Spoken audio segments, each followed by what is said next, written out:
Bonjour. Je vous avais promis de faire une petite démonstration pour comment changer la tonalité d'une image pour donner l'impression qu'il y a de la neige. Alors, c'est pas très compliqué, mais ça peut juste demander quelques ajustements. Tout dépendant du nombre de photos, ça peut quand même prendre beaucoup de temps, mais si on est mal pris puis on veut simuler l'effet de neige, c'est la façon la plus euh, facile d'y arriver. Alors, pour faire cette conversion-là, ça se fait en trois temps. Alors, je vais montrer un avant-après, puis après ça, je vais passer au travers. Il faut ajuster les couleurs dans une image comme ça pour que l'image soit plus froide. Ici, il y a trop de couleurs chaudes, il y a trop de jaune qui distrait. Alors, en ajustant les couleurs pour refroidir l'image, ça donne déjà une grosse différence. On peut sentir là, qu'il fait peut-être pas aussi chaud. Alors, on ajuste les couleurs pour aller refroidir notre image. On va par la suite aller ajouter un genre de frost, une petite givre sur le bout euh, des branches. On peut le mettre à l'opacité qu'on veut, mais pour que ça ait quand même l'air, vu qu'il n'y a pas de neige sur le sol, on ne veut pas que ça ait l'air trop fake non plus. On a une copie seulement de nos modèles parce qu'on veut pas nécessairement eux les changer et c'est plus facile pour aller travailler en dessous. Ensuite, on va ajuster un peu la tonalité des sujets pour que ça matche le restant. Et pour terminer, on peut aller ajuster un overlay de neige pour donner une impression encore plus festive. Alors, pour celle-ci, ça c'est un avant-après. Et pour celle-ci aussi, même processus, les ajustements de couleur. Par la suite, on ajoute le frost et un petit overlay pour donner l'impression qu'il y a une petite neige. Alors l'overlay est quand même un petit peu fort, là, mais c'était vraiment juste là, pour les besoins de la cause. Alors, pour commencer, on fait toujours une copie de notre background. Alors, ici, je vais enlever celle-ci. Alors, une copie, c'est notre protection au cas où il y a quoi que ce soit. Et cette copie, on va la convertir en Smart Object. En la convertissant en Smart Object, c'est que ça nous donne la chance d'aller travailler les tons, la tonalité en Camera Raw. Et si jamais on veut faire des ajustements plus tard, on peut toujours y retourner. Alors, quand on a le petit icône ici, qu'on a créé un Smart Object, on va commencer à aller changer nos tons. On va aller dans Filtre, Camera Raw. Et là, on va aller corriger nos jaunes et nos verts pour pouvoir aller chercher les bonnes couleurs. Alors, on va aller dans les hues. On va aller verdir. Là, pour l'instant, ça n'est pas vraiment nécessaire de s'en inquiéter. On essaie de corriger le jaune. On va aller, les couleurs ne seront pas correctes, mais on va les ajuster par la suite avec d'autres ajustements. La saturation, on ne veut pas que ce soit trop jaune. On ne veut pas que ce soit trop vert non plus.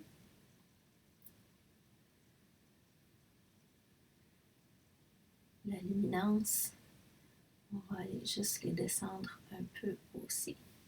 Alors voilà, une fois qu'on a fait ces ajustements-là, on a enlevé quand même beaucoup du jaune, on va faire OK. Et là, on a tous nos ajustements ici. Si jamais on veut y retourner dans Camera Raw, on double-clique dessus et ça nous ramène aux ajustements qu'on était et on peut faire des ajustements encore plus. Alors, déjà là, on a déjà refroidi l'image un peu plus.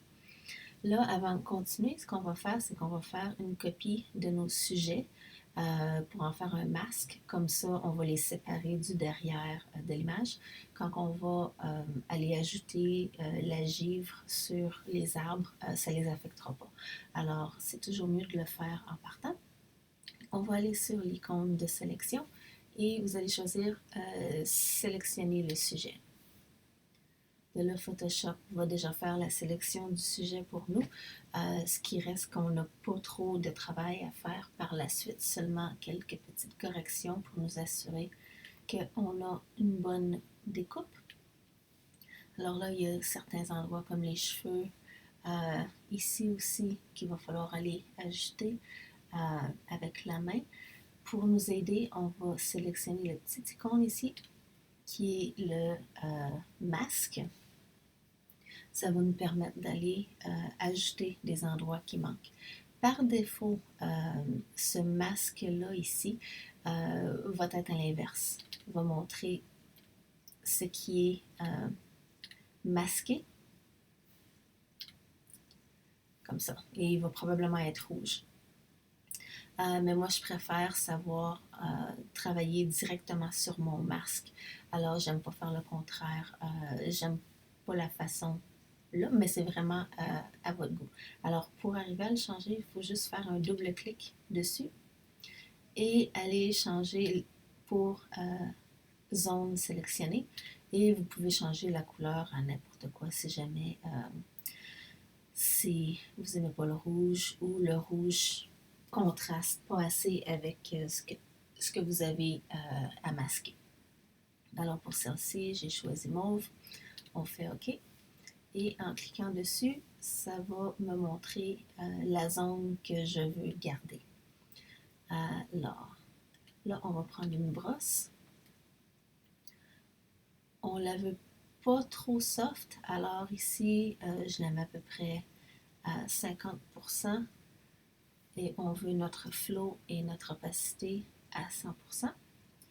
Et à partir d'ici, c'est vraiment juste, on va aller brosser qu'est-ce qu'on veut garder et enlever ce que l'on ne veut pas, ce qui est de trop. Alors ici, il y a une petite bavure.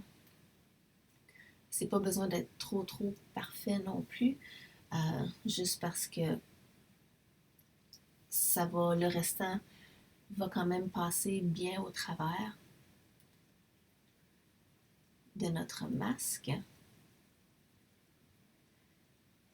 Et c'est la même méthode que travailler sur tous les autres masques. Le blanc enlève et le noir cache. Alors ici, je vais aller essayer d'ajouter le plus de cheveux possible à ma sélection.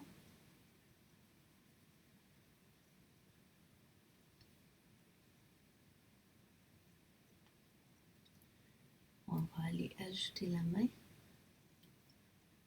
petit peu ici.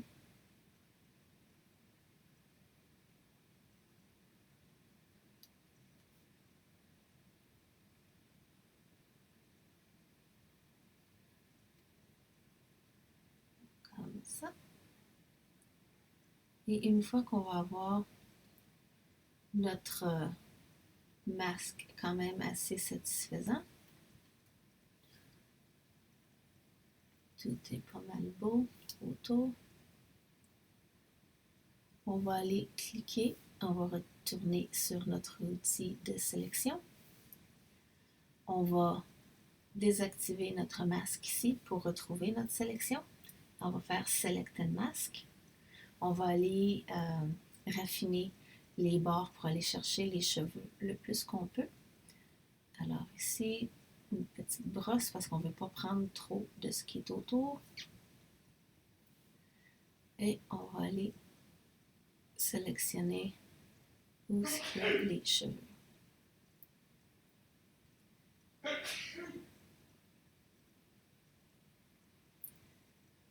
Un peu ici. Et ça donne un feather aussi un peu qui va nous aider à bien blender notre zone découpée par la suite. Ça va être beaucoup plus facile. Surtout pour les zones de cheveux. à bien mélanger. Est-ce que ça se passe bien entre notre calque ici que l'on fait et ce qui va être en dessous. Je vais juste aller rajouter un petit peu ici, comme le fait mon Photoshop décide d'être un petit peu lent aujourd'hui. Alors, une fois qu'on est satisfait, on fait OK. Je suis allée un petit peu trop vite, mais dans les options, j'ai choisi celle qui disait faire un nouveau calque avec un nouveau masque. Alors, de cette façon-là, mon Smart Object de tout à l'heure n'est pas du tout affecté. Alors, je vais pouvoir continuer à les refaire des changements avec par la suite. Et pour nous assurer que notre masque, comme ici, on a seulement nos modèles qui sont sélectionnés, on veut s'assurer que tout est bien. On va aller dans Channels. On va cliquer sur le masque que ça l'a fait, désactiver les autres. Ça met notre image en noir et blanc et on peut aller corriger un petit peu plus les petites bavures ici, là, si jamais ça nous dérange. Alors, on prend une brosse. On la met en mode overlay, ce qui fait que en brossant du blanc, ça n'ira pas affecter le noir et vice-versa. Alors ici, si je veux corriger les petites bavures autour des cheveux, je m'assure d'avoir ma brosse en noir et je vais rapetisser la dureté de ma brosse et je vais aller peinturer autour pour enlever les petites bavures. Donc là, si j'en fais comme ça, parce que c'est en mode overlay, ça passe pas par-dessus le blanc. Alors, c'est très pratique pour protéger certaines zones, juste nous aider là, à raffiner notre masque un petit peu. Alors ici, autour de la tête, là, ça m'achale un petit peu. Les morceaux de sapin. Et je vais juste donner un petit coup de blanc pour m'assurer que j'ai toute la bonne matière.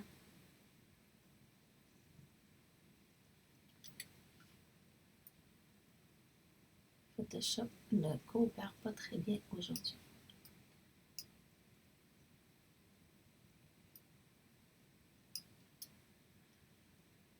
Ici, on en a un peu plus à aller créer, à les corriger, juste faire certain qu'on a la bonne démarcation de cheveux. Voilà. Alors, on retourne dans nos layers et on a maintenant une meilleure sélection. Voilà. Alors, ça me satisfait assez pour ce que l'on a à faire. On réapplique nos ajustements de couleur juste ici. Et voilà, si vous remarquez, vu qu'on a notre masque par-dessus, ça n'affecte vraiment pas nos gens. Alors, ceux-ci sont protégés. Alors là, on va aller corriger encore un peu plus, pousser la couleur de nos arbres pour donner un air un petit peu plus froid. On va aller sur notre calque qui est en Smart Object et on va aller travailler le Selective Color. On va aller chercher les jaunes. On va les foncer un peu. On va enlever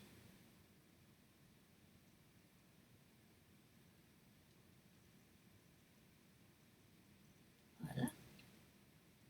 On va travailler nos verts un peu aussi. On va les foncer. On va enlever du jaune.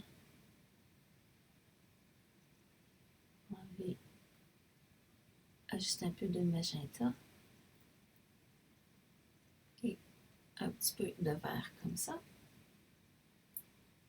Et dans nos neutres, on va juste aller baisser la luminosité un petit peu. Alors voilà, on a déjà encore continué à faire une différence un peu plus, mais on va aller en rajouter un peu. on va aller avec un calque de Hue Saturation pour aller travailler encore un peu plus le vert, un peu la saturation.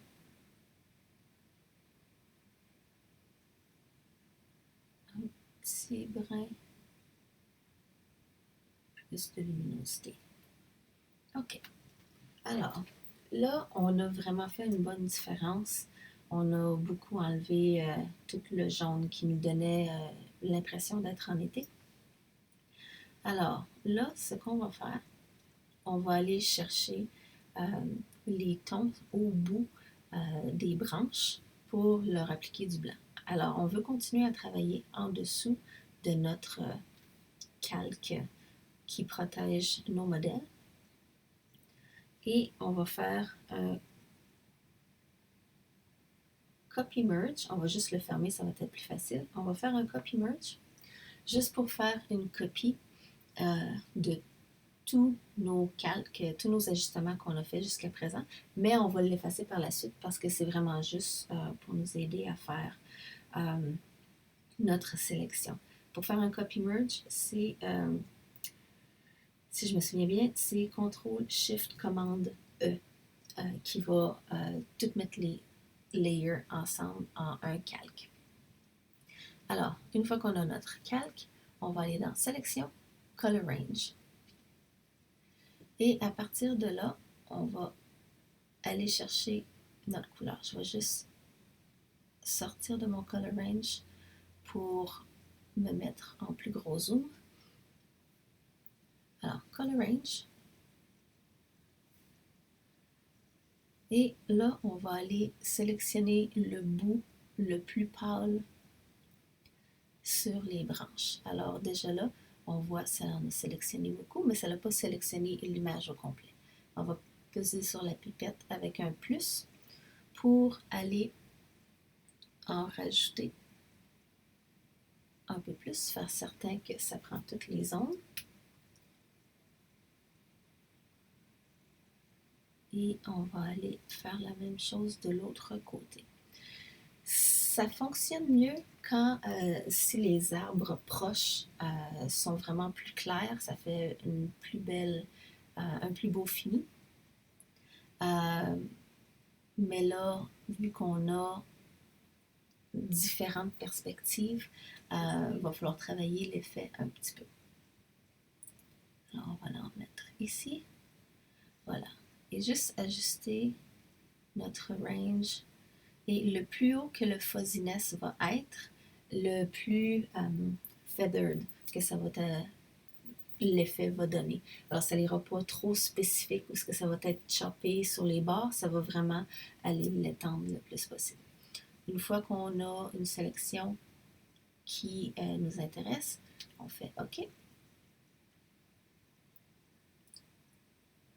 Et à partir d'ici, on peut désactiver notre masque, notre copy merge qu'on avait parce qu'on n'en a plus besoin. Réactiver notre masque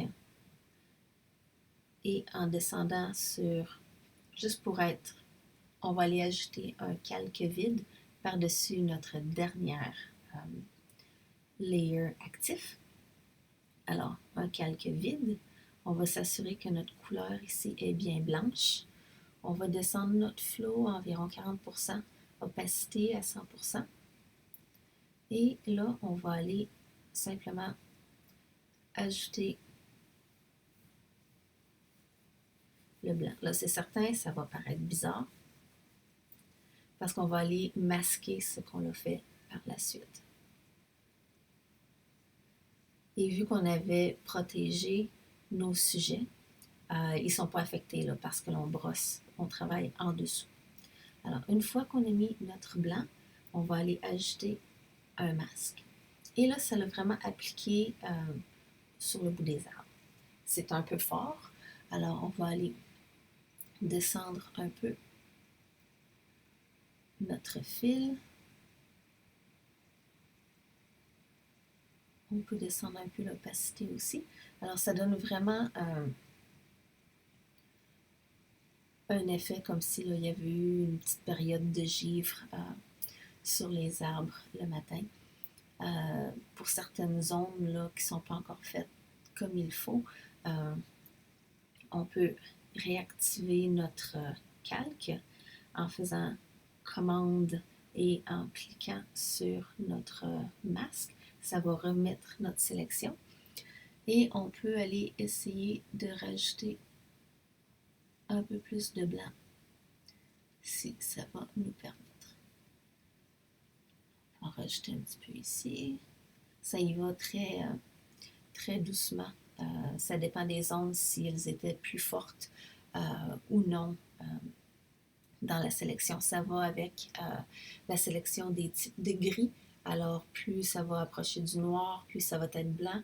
Et plus ça va approcher d'une couleur pâle, du blanc, ça va être moins sélectionné.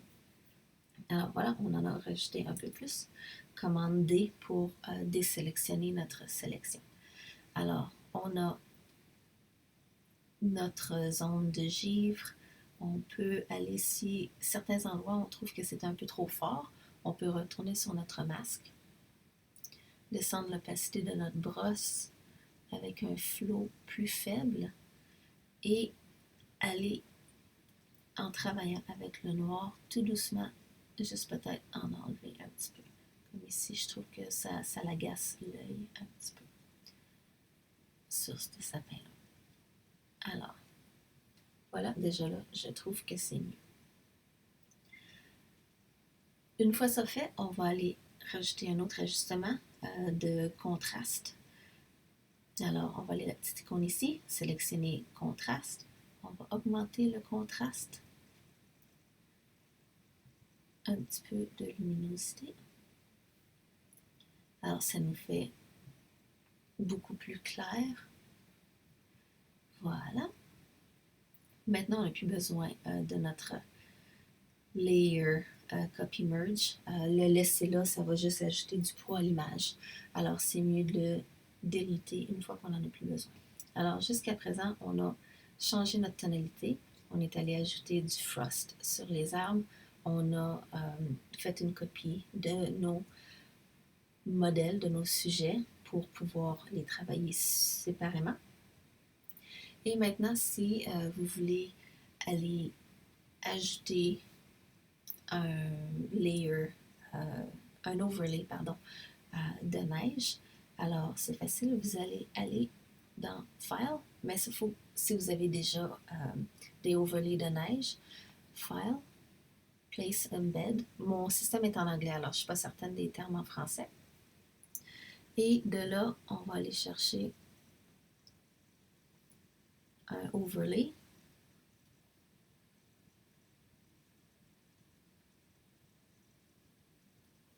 J'ai énormément de choses pour corriger les photos, alors pour trouver les bons, des fois, ça prend un petit peu de temps. Alors, je vais choisir un de ceux-ci. Celui-là me semble bon. On va faire placer.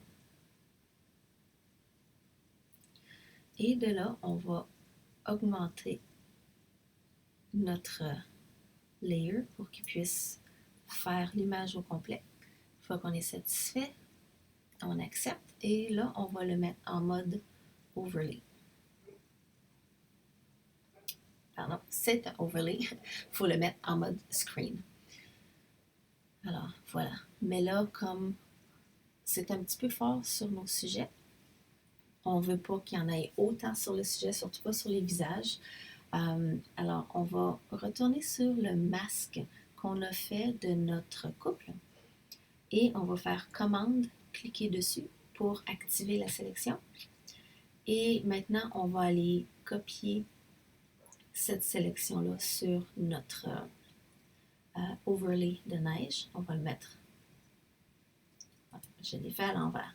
Alors, pour l'installer comme il faut, on fait Alt et Masque. Ça l'inverse notre sélection. Alors, ça garde la neige à l'arrière et ça l'enlève de sur nos modèles. Mais pour aller en rajouter sur eux, tout doucement, pour donner quand même un effet réel qui ne sont pas juste copiés là. On va prendre une brosse douce avec une basse opacité. On va prendre une brosse blanche pour aller enlever un peu sur notre modèle et on va juste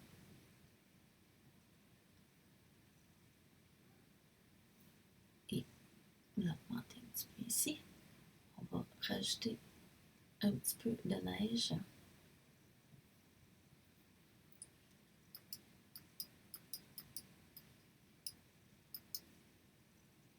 Bon, Photoshop ne veut pas coopérer pour l'instant.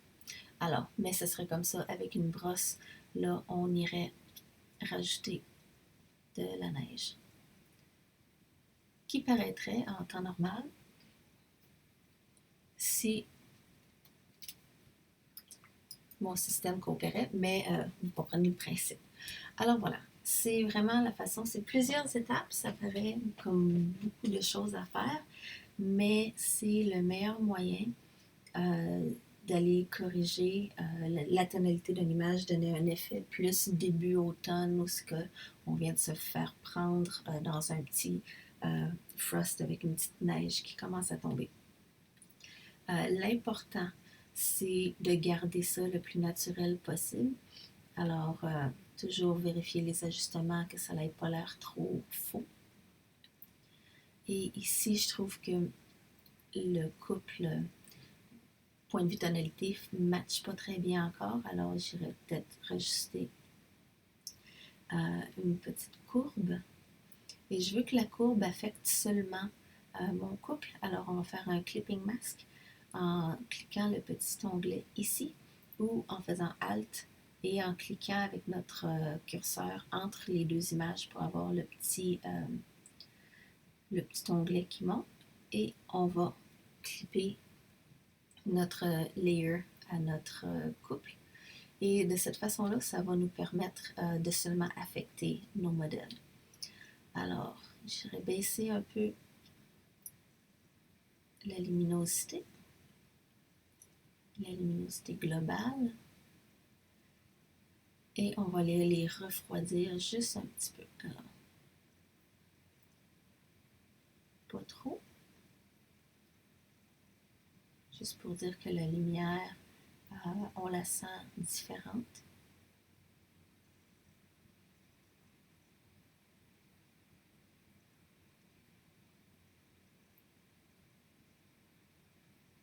Et voilà. Alors, avant, après, ça match un petit peu mieux. Ils sont un petit peu plus froids pour bien blender avec le restant. Alors voilà, c'est la façon la plus facile d'aller faire ça sur une image de la sorte. J'espère que ça vous a aidé. Si jamais vous avez des questions, laissez-moi savoir. Mais tout devrait bien aller. Merci.